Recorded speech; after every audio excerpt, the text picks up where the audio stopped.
नमस्कार, मैं अशु विश्वकर्मा हिंदी परख में आपका स्वागत है। आज का विषय है हिंदी गद्य की नई विधाएं। इसके अंतर्गत हम लोग जानेंगे यात्रा वृत्तांत और रिपोर्टाज। झारखंड टेट 2024 सिलेबस के अंतर्गत हिंदी साहित्य का इतिहास, भारतीय काव्य शास्त्र, भाषा विज्ञान, प्रयोजनमूलक हिंदी, व्याकरण, गोदान और मैला अंचल उपन्यास, आधे अधूरे नाटक, इन सारे विषयों पर वीडियो बने हुए हैं।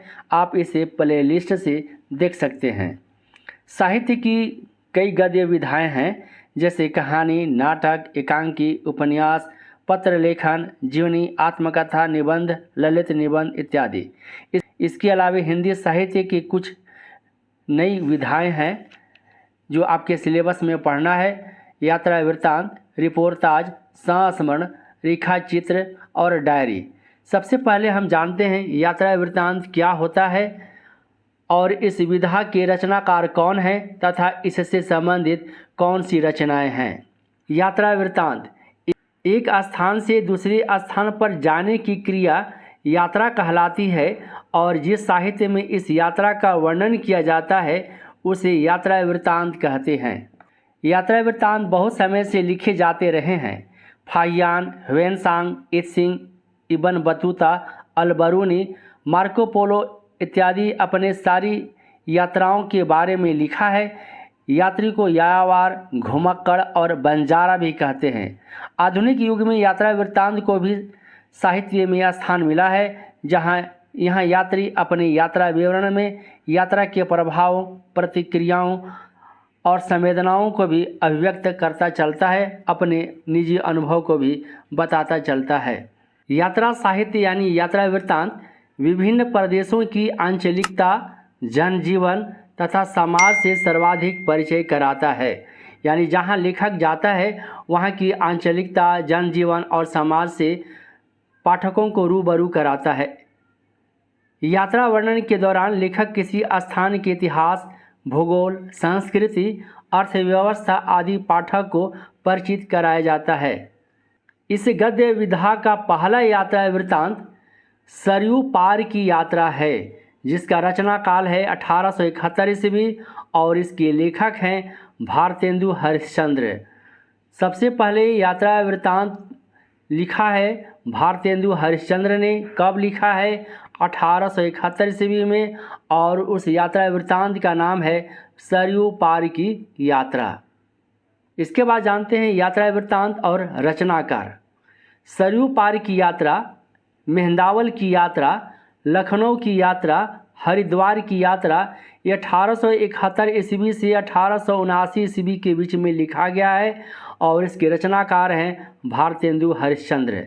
भारतेंदु हरिश्चंद्र द्वारा जो रचित है सरयू पार की यात्रा, यह सबसे पहला यात्रा वृत्त है, यात्रा वृत्तांत है। इसके बाद श्रीमती हरदेवी ने लिखा है 1833 ईस्वी में लंदन यात्रा। भगवान दास वर्मा द्वारा लिखित है 1884 ईस्वी में लंदन का यात्री। श्रीमती हरदेवी द्वारा लिखित है लंदन यात्रा और भगवान दास वर्मा द्वारा लिखित यात्रा वृत्त है लंदन का यात्री। दामोदर शास्त्री द्वारा रचित यात्रा वृत्तांत है मेरी पूर्व दिग यात्रा 1885 ईस्वी में और 1886 ईस्वी में मेरी दक्षिण यात्रा। तोताराम वर्मा द्वारा रचित यात्रा साहित्य है ब्रज विनोद, जो 1888 ईस्वी में लिखा गया है। गोपाल राम गहमरी द्वारा लंका यात्रा 1916 ईस्वी में। पंडित जवाहरलाल नेहरू द्वारा रचित है रूस की यात्रा, जो 1929 ईस्वी में रचित है यात्रा वृत्तांत, और आँखों देखा रूस 1953 ईस्वी में। हिंदी साहित्य को यात्रा वृत्तांत लेखन से सबसे ज़्यादा कुछ समृद्ध किया है तो वह है राहुल सांस्कृतियायन। इनकी कई रचनाएं हैं यात्रा वृत्त से संबंधित। मेरी लद्दाख यात्रा 1916 ईस्वी में, लंका यात्रावली 1927 से 1928 ईस्वी के बीच में रचित है। मेरी यूरोप यात्रा 1932 ईस्वी में, मेरी तिब्बत यात्रा 1934 ईस्वी में, यात्रा के पन्ने 1934 से 1936 ईस्वी में रचित है। मेरी यूरोप यात्रा 1935 ईस्वी में, जापान 1935 ईस्वी में, ईरान 1935 से 37 ईस्वी में रचित गया है। तिब्बत में 1.25 वर्ष 1939 ईस्वी, किन्नर देश में 1940 ईस्वी में, रूस में 25 मार्च 1944 से 1947 ईस्वी के बीच में रचित है। यह घुमक्कड़ शास्त्र इनका प्रसिद्ध है। यात्रा वृत्तांत है 1949 ईस्वी में रचित है घुमक्कड़ शास्त्र। और एशिया के दुर्गम खंडों में 1956 ईस्वी में, चीन में कम्यून 1959 ईस्वी में। सबसे ज़्यादा महत्वपूर्ण है राहुल सांस्कृतियायन का घुमक्कड़ शास्त्र, मेरी लद्दाख यात्रा और यात्रा के पन्ने। इसके बाद जानते हैं राम वृक्ष बेनीपुरी के यात्रा साहित्य, यात्रा वृत्तांत। पैरों में पंख बांधकर 1952 ईस्वी में रचित है यह यात्रा वृत्तांत। उड़ते चलो 1954 ईस्वी में। पैरों में पंख बांधकर राम वृक्ष बेनीपुरी द्वारा रचित है। और इसके बाद जानते हैं यशपाल द्वारा रचित यात्रा साहित्य, लोहे की दीवार के दोनों ओर 1953 ईस्वी में रचित है। जय अमरनाथ 1955 ईस्वी में, राह बीती 1956 ईस्वी में, उत्तराखंड के पथ पर 1958 ईस्वी में, स्वर्ग उद्यान बिना सांप 1975 ईस्वी में। यशपाल द्वारा रचित जो है महत्वपूर्ण यात्रा साहित्य है लोहे की दीवार के दोनों ओर। और इसके बाद है राह बीती 1956 ईस्वी में। अज्ञे द्वारा रचित जो यात्रा वृत्तांत है अरे यावार ये रहेगा याद 1953 ईस्वी में, एक बूंद सहसा उछली 1960 ईस्वी में। इसके बाद है मोहन राकेश द्वारा रचित यात्रा साहित्य, यात्रा वृत्तांत, आखिरी चट्टान तक 1953 ईस्वी में। भगवत शरण उपाध्याय द्वारा रचित यात्रा वृत्तांत है कलकत्ता से पीकिंग 1954 ईस्वी में। सागर की लहरों पर 1959 ईस्वी में। रामधारी सिंह दिनकर द्वारा रचित है देश विदेश यात्रा 1957 ईस्वी में। और मेरी यात्राएं 1970 ईस्वी में रामधारी सिंह दिनकर द्वारा रचित यह यात्रा साहित्य है। प्रभाकर माचवे द्वारा जो रचित यात्रा साहित्य है गोरी नज़रों में हम 1964 ईस्वी में। निर्मल वर्मा द्वारा रचित है चीड़ों पर चांदनी 1964 ईस्वी में। प्रभाकर माचवे द्वारा जो रचित है गोरी नज़रों में हम, चीड़ों पर चांदनी निर्मल वर्मा द्वारा रचित है। और कलकत्ता से पीकिंग भगवत शरण उपाध्याय द्वारा रचित है। इसके बाद है बलराज साहनी रूसी सफ़रनामा 1971 ईस्वी में रचित है। कमलेश्वर द्वारा जो रचित यात्रा साहित्य है खंडित यात्राएं 1975 ईस्वी में। कश्मीर रात के बाद 1997 ईस्वी में। आँखों देखा पाकिस्तान 2006 ईस्वी में रचित यह यात्रा साहित्य है। आँखों देखा पाकिस्तान कमलेश्वर द्वारा रचित है। धर्मवीर भारती द्वारा रचित यात्रा साहित्य है यात्रा चक्र 1995 ईस्वी में। सागर की लहरों पर भगवत शरण उपाध्याय द्वारा रचित है। श्रीधर पाठक द्वारा रचित है देहरादून और शिमला यात्रा। अगला यात्रा साहित्य है स्वामी सत्यदेव परिव्राजक द्वारा रचित है मेरी कैलाश यात्रा। नरेश मेहता द्वारा रचित 2003 ईस्वी में है कितना अकेला आकाश। इसके बाद जानते हैं रिपोर्ताज। रिपोर्ताज फ्रांसीसी भाषा का शब्द है। द्वितीय विश्व युद्ध के समय यूरोपीय साहित्य में इस विधा का जन्म हुआ। रिपोर्ताज का जन्म कहाँ हुआ है? यूरोपीय साहित्य में यूरोप में हुआ है। कब हुआ? द्वितीय विश्व युद्ध के बाद। और यह फ्रांसीसी भाषा का शब्द है। रिपोर्ताज किसे कहते हैं? जिस रचना में वर्ण विषय का आंखों देखा तथा कानों सुना ऐसा विवरण प्रस्तुत किया जाए कि पाठक की हृदय के तार झंकृत हो उठे और वह उन्हें भूल न सके, तो उसे रिपोर्ताज कहते हैं। यानी रिपोर्ताज में लेखक का वहाँ आंखों देखा घटना और कानों सुना घटना को वह कलात्मक ढंग से प्रस्तुत करता है जिससे पाठक के हृदय के तार झंकृत हो उठते हैं। किसी घटना का साधारण वर्णन करना उसे रिपोर्ट कहते हैं, यानी रपट लिखना कहते हैं। जब उसी रपट को साहित्यिक कला के द्वारा उसे प्रस्तुत किया जाता है तो वह रिपोर्ताज कहलाता है। रिपोर्ताज की परिभाषा विश्वंभरनाथ उपाध्याय ने बताया है किसी घटना की रिपोर्ट के कलात्मक और साहित्यिक रूप को रिपोर्टाज कहा जाता है। डॉक्टर रामविलास शर्मा ने रिपोर्टाज का प्रतिपादन इस प्रकार किया है। किसी घटना या घटनाओं का ऐसा वर्णन करना कि वस्तुगत सत्य पाठक के हृदय को प्रभावित कर सके, रिपोर्टाज कहलाएगा। आँखों से देखने पर भी यदि केवल वस्तुगत सत्य का शुष्क वर्णन हुआ तो भी उसे रिपोर्टाज कह सकेंगे। यानी लेखक वहाँ पर घटना का वह साक्षी होता है, वह आँखों से दिखता है और अपने कानों से सुनता है और अपने साहित्य के योग्यताओं के आधार पर उसको कलात्मक रूप देता है, तो वह रिपोर्टाज कहलाता है। महादेवी वर्मा ने रिपोर्टाज को घटना कलन कहा है और इस संबंध में अपने विचार प्रकट किए हैं। किसी घटना के तथ्यपरक और तटस्थ अंकन द्वारा गद्य विधा समाचार पत्रों की विधा को साहित्य सीमा में खींच लाई है। रिपोर्ट या विवरण से संबंध रिपोर्टाज समाचार युग की देन है। रिपोर्टाज किसकी देन है? समाचार युग की देन है और उसका जन्म सैनिकों की खाइयों में हुआ है। समाचार पत्रों के प्रतिनिधि यानी रिपोर्टर युद्ध क्षेत्र में उपस्थित होकर प्रत्यक्षदर्शी के रूप में जो सैनिक स्थिति या विवरण प्रस्तुत करते थे, उसी में साहित्यिक रिपोर्टाज की अंकुर मिलेंगे। रिपोर्टाज रिपोर्ट नहीं है। रिपोर्ट में केवल यथातथ्य वर्णन होता है। रिपोर्टाज में कथनों को कलात्मक और भावपूर्ण ढंग से लिखा जाता है। हिंदी में रिपोर्टाज लेखन की शुरुआत शिवदान सिंह चौहान की रचना लक्ष्मीपुरा से मानी जाती है, जिसका प्रकाशन सुमित्रा नंदन पंत के संपादन में निकलने वाली रूपाब जो मासिक पत्रिका है, दिसंबर 1938 की अंक में यह प्रकाशित हुआ। यानी रिपोर्टाज लेखन का जन्म देने वाले हिंदी साहित्य में कौन हुए? तो शिवदान सिंह चौहान हुए। और उनकी कौन सी रचना सबसे पहली रचना मानी जाती है रिपोर्टाज की? वह है लक्ष्मीपुरा, जिसका प्रकाशन हुआ है सुमित्रा नंदन पंत के संपादन में निकलने वाली पत्रिका है। वह पत्रिका का नाम है रूपाब। कब प्रकाशित हुई? दिसंबर 1938 की अंक में। लक्ष्मीपुरा में एक गांव के हलचल भरे जीवन का सजीव चित्र है।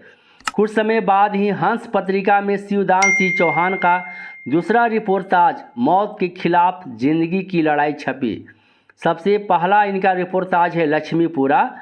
लक्ष्मीपुरा एक गांव के हलचल भरे जीवन का सजीव चित्रांकन है और इसके बाद हंस पत्रिका में प्रकाशित हुआ इनका दूसरा रिपोर्टाज मौत के खिलाफ जिंदगी की लड़ाई।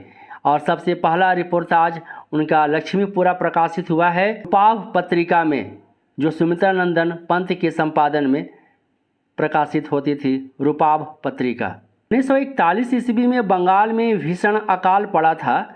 इस अकाल की भीषण छाया को रांगे राघव ने 1943 से 1944 के विशाल भारत मासिक पत्रिका में रिपोर्टाज के माध्यम से प्रस्तुत किया, जो बाद में 1946 में तूफानों के बीच शीर्षक से पुस्तक आकार रूप में प्रकाशित हुआ।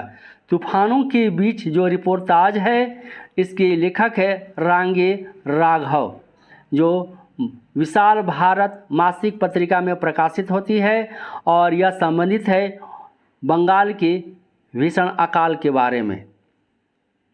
इसके बाद 1938 ईस्वी से पूर्व भी हमें रिपोर्टाज के रूप प्रचलित मिलते हैं।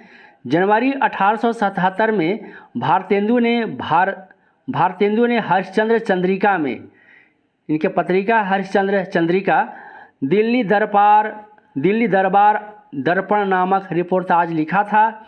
इसमें दिल्ली दरबार के साथ साथ क्वीन विक्टोरिया के भारत साम्राज्य पदवी धारण का विशद वर्णन है। दिल्ली दरबार दर्पण जो रिपोर्टाज किसने लिखा? भारतेंदु हरिश्चंद्र ने लिखा। किस पत्रिका में प्रकाशित होती है? तो हरिश्चंद्र चंद्रिका में प्रकाशित होती है। इसी क्रम में दूसरी रचना चंडी प्रसाद सिंह की है। 1886 ईस्वी में इन्होंने युवराज की यात्रा शीर्षक से रिपोर्टाज प्रकाशित करवाया, जो खड़ग विलास प्रेस बांकीपुर से प्रकाशित हुआ था। इसमें प्रिंस ऑफ वेल्स की भारत यात्रा का वर्णन है। प्रिंस ऑफ वेल्स की जो भारत यात्रा है इसे शीर्षक से प्रकाशित किया युवराज की यात्रा शीर्षक से, और इसके रचनाकार हैं चंडी प्रसाद सिंह। पर हिंदी का पहला रिपोर्टाज लक्ष्मीपुर को ही माना जाता है। वजह यह है कि भारतेंदु तथा चंडीदास के रिपोर्टाज में प्रभाव उत्पादकता कम है। यानी हिंदी का पहला रिपोर्टाज किसको माना जाता है? लक्ष्मीपुरा को माना जाता है, जिसके लेखक हुए शिवदान सिंह चौहान, और इसके पहले लिखा है चंडीदास और भारतेंदु हरिश्चंद्र ने लिखा है। लेकिन यह रिपोर्टाज के रूप में यह प्रभाव उत्पादकता कम है, यानी यह पाठकों के हृदय पर उतनी प्रभावी नहीं हो पाता है, इसलिए लक्ष्मीपुरा को पहला रिपोर्टाज माना जाता है। रिपोर्टाज विधा को धर्मवीर भारती और धर्मयुग पत्रिका से अधिक बल मिला। धर्मवीर भारती ने धर्मयुग पत्रिका का प्रकाशन किया है। धर्मवीर भारती 1971 की बांग्लादेश की युद्ध यात्रा का रिपोर्टाज में बांधकर युद्ध यात्रा नाम से 1972 में पाठकों के समक्ष प्रस्तुत करते हैं। युद्ध यात्रा जो रिपोर्टाज है इसके लेखक कौन है? धर्मवीर भारती, और इनकी पत्रिका है धर्मयुग, जिससे रिपोर्टाज को अत्यधिक बल मिला है। यह शिवसागर मिश्र का रिपोर्टाज है लड़ेंगे हजार साल। 1966 ईस्वी में यह रिपोर्टाज प्रकाशित होती है। 1965 ईस्वी में लड़े गए भारत पाक युद्ध, भारत और पाकिस्तान के बीच में जो युद्ध हुआ 1965 ईस्वी में, इसी को आधार बनाकर लिखा गया है लड़ेंगे हजार साल, और इसके लेखक हुए शिवसागर मिश्र। हिंदी में सबसे अत्यधिक और जीवंत और दिलचस्प रिपोर्टाज प्रस्तुत किया है, लिखा है फणीश्वर नाथ रेणु ने। 8 नवंबर 1964 को धर्मयुग पत्रिका में फणीश्वर नाथ रेणु का पुराना कहानी नया पाठ शीर्षक से एक रिपोर्टाज प्रकाशित हुआ था। इस रिपोर्टाज के साथ रेणु का एक वक्तव्य भी छपा था। गत महायुद्ध ने चिकित्सा शास्त्र के चीरफाड़ यानी शल्य चिकित्सा विभाग को पेनिसिलिन दिया और साहित्य की कथा विभाग को रिपोर्टाज, यानी आपको बताया गया कि दूसरा जो महायुद्ध हुआ था, विश्व युद्ध हुआ था, वहीं से रिपोर्टाज साहित्य विधा का जन्म हुआ है।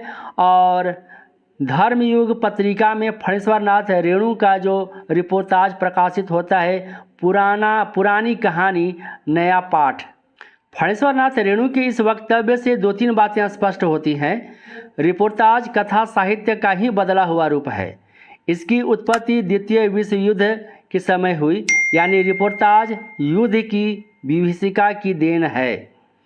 रेणु ने विपुल मात्रा में रिपोर्टाज लिखे थे और उनमें से आज अधिकांश अनुपलब्ध है, आज उपलब्ध नहीं है। रेणु का पहला रिपोर्टाज विदापद नाच है, जो साप्ताहिक विश्वामित्र पत्रिका में 1945 ईस्वी में प्रकाशित हुआ। रेणु का पहला रिपोर्टाज का क्या नाम है?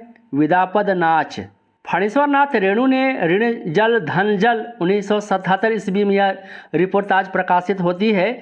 1966 ईस्वी के बिहार के भयंकर सूखे और 1975 ईस्वी में पटना की विनाशकारी बाढ़ के सजीव चित्र अंकित है।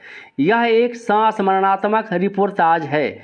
ऋण जल और धन जल, इनका जो नाम है इस रिपोर्टाज का बहुत दिलचस्प अर्थ है। ऋण जल यानी पानी की कमी अर्थात सूखा, धन जल यानी जल की अधिकता अर्थात बाढ़। तो यह जो रिपोर्टाज है ऋण जल धन जल 1966 ईस्वी के बिहार में भयंकर सूखा पड़ा था, अकाल हुआ था, और 1975 ईस्वी में पटना में जो बाढ़ आया था उसी से संबंधित यह रिपोर्टाज है। इस संदर्भ में किसी शायर ने लिखा है, जहाँ 2 बूंद तरसते थे पीने के लिए, खुदा ने वहाँ बाढ़ ही भेज दिया हमें बहाने के लिए। इसी संदर्भ में इनका जो है ऋण जल धन जल यह संस्मरणात्मक रिपोर्टाज है फणीश्वर नाथ रेणु का। युद्ध पर रेणु का सबसे बड़ा रिपोर्टाज नेपाली क्रांति कथा प्रकाशित होती है, जो दिनमान पत्रिका में। इसमें प्रजातंत्र की स्थापना के लिए राणाशाही के खिलाफ नेपाल में 1950 ईस्वी में हुए सशस्त्र संघर्ष का वर्णन है।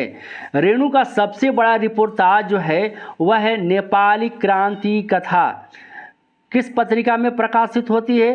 तो दिनमान पत्रिका में प्रकाशित होती है। और यह नेपाल में जो प्रजातंत्र की स्थापना के लिए जो संघर्ष हुआ है इसी से संबंधित यह नेपाली क्रांति कथा है, जिसके रचनाकार हैं फणीश्वरनाथ रेणु।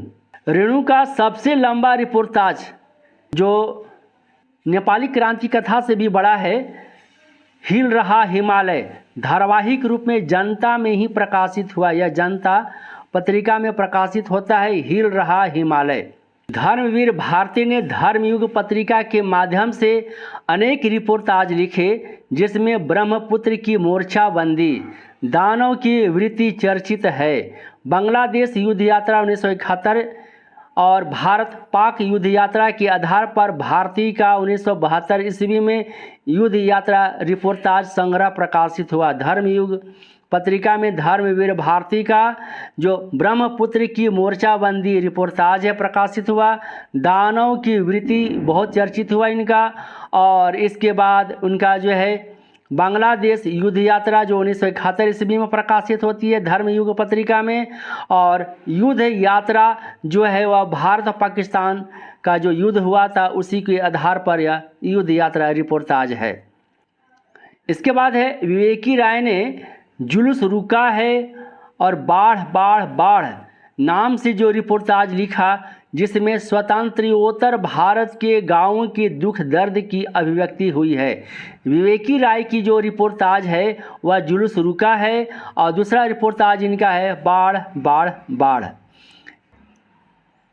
रिपोर्टाज और लेखक यानी रिपोर्टाजकार शिवदान सिंह चौहान, इसको समेकित किया जा रहा है। लक्ष्मीपुरा जो 1938 में प्रकाशित होती है, या लक्ष्मीपुरा शिवदान सिंह चौहान का रिपोर्टाज है और हिंदी साहित्य का पहला रिपोर्टाज लक्ष्मीपुरा को माना जाता है।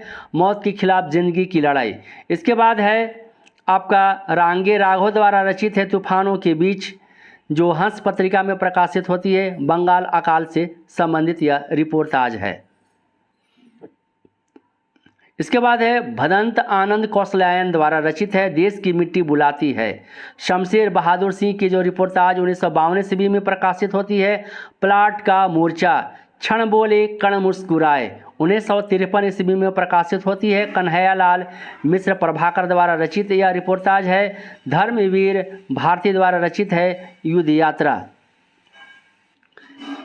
जैसे यात्रा वृत्त को, जैसे हिंदी साहित्य में यात्रा वृत्त से सबसे अत्यधिक समृद्ध किया है राहुल संस्कृत्यायन ने, उसी प्रकार रिपोर्टाज से सबसे अत्यधिक जो समृद्ध किया हिंदी साहित्य को फणीश्वरनाथ रेणु ने। इनका विदापद नाच है रिपोर्टाज। और पटना जल प्रलय 1975 ईस्वी में प्रकाशित होती है। ऋण जल धन जल इनका रिपोर्टाज 1977 ईस्वी में प्रकाशित होती है। 1978 ईस्वी में प्रकाशित होती है नेपाली क्रांति कथा श्रुत अश्रुत पूर्व 1984 ईस्वी में। डामन कोसी, जय गंगा, रामराज, हिल रहा हिमालय, पुरानी कहानी, नया पाठ, एकलव्य के नोट्स, ये फणीश्वरनाथ रेणु द्वारा रचित ये रिपोर्टाज हैं। बहुत सारे रिपोर्टाज उनके द्वारा जो रचित है वह प्रकाशित नहीं हो पाती है, आज अनुपलब्ध है। कमलेश्वर द्वारा जो रचित रिपोर्टाज है क्रांति करते हुए आदमी को देखना। निर्मल वर्मा द्वारा रचित जो रिपोर्टाज है वह है प्राग एक स्वप्न। अमृत राय जो प्रेमचंद के पुत्र हुए, छोटे पुत्र हुए अमृत राय, उन्होंने रिपोर्टाज लिखा है लाल धरती। लाल धरती किसके द्वारा रचित है? अमृत राय द्वारा रचित है। कमलेश्वर द्वारा जो रचित है क्रांति करते हुए आदमी को देखना। नेक्स्ट वीडियो में हम लोग पढ़ेंगे हिंदी साहित्य की जो नई विधाएं हैं, संस्मरण, डायरी और रेखा चित्र। तो वीडियो कैसा लगा आप हमें कमेंट कर बताएं। यदि चैनल पर पहली बार आए तो हिंदी पढ़ को सब्सक्राइब करें, बेल आइकन को प्रेस करें ताकि नोटिफिकेशन आपके पास समय पर पहुंच सके। वीडियो को लाइक और अपने दोस्तों के बीच शेयर करें। नमस्कार।